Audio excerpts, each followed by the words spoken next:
The heartbeat of our cities is the structures we build. Progress is measured by new developments popping out of the skyline, from the Göbekli Tepe in Turkey to the Monadnock Building in Chicago, and aided by technological advances from the arch to the flying buttress, our creations reach increasingly impressive heights. But as we build to the sky, we must also ensure safety on the ground. In New York City, we have approximately 16,000 buildings that need to comply with the FISP regulations. Every day, millions walk on sidewalks lined by enormous structures. As they soar high over our heads, building ordinances have become a high priority for public safety.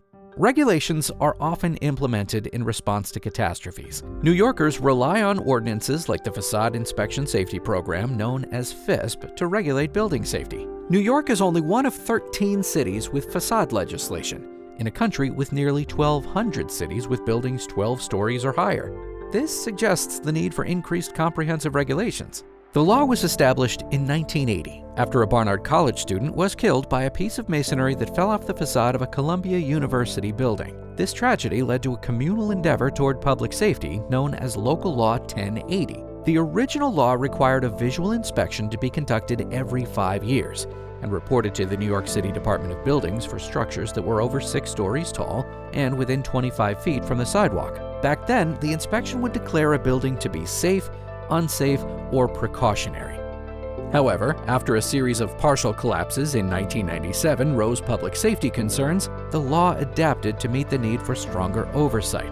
The updated regulation required one close-up inspection at a street facade and complete visual inspections of all facades except facades that are less than 12 inches from the exterior wall of an adjacent building.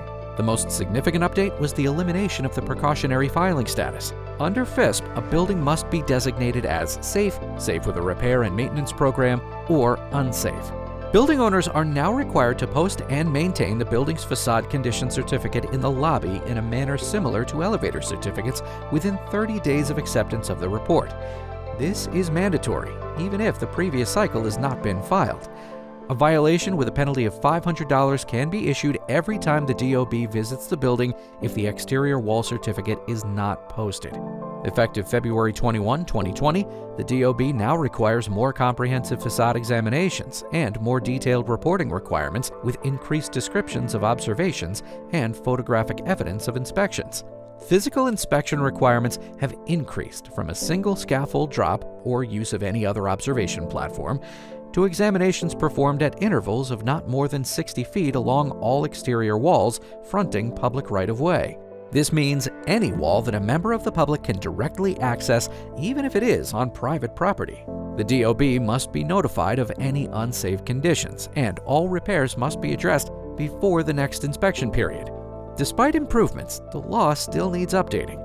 Between 2009 and 2022, 12 people have died in New York as a result of objects falling from buildings, and more than 250 incidents have been reported to the DOB. Each day poses new challenges for building envelopes, with many of the buildings subject to regulation nearing the end of their useful life, and as they face unpredictable weather conditions caused by climate change, they continue to degrade. To keep up, we must adapt as fast as the winds change. There is still much we don't know, and with every new sunrise, we must strive to learn, adapt, and create a safer urban environment. HLZAE. We take quality and service to new heights.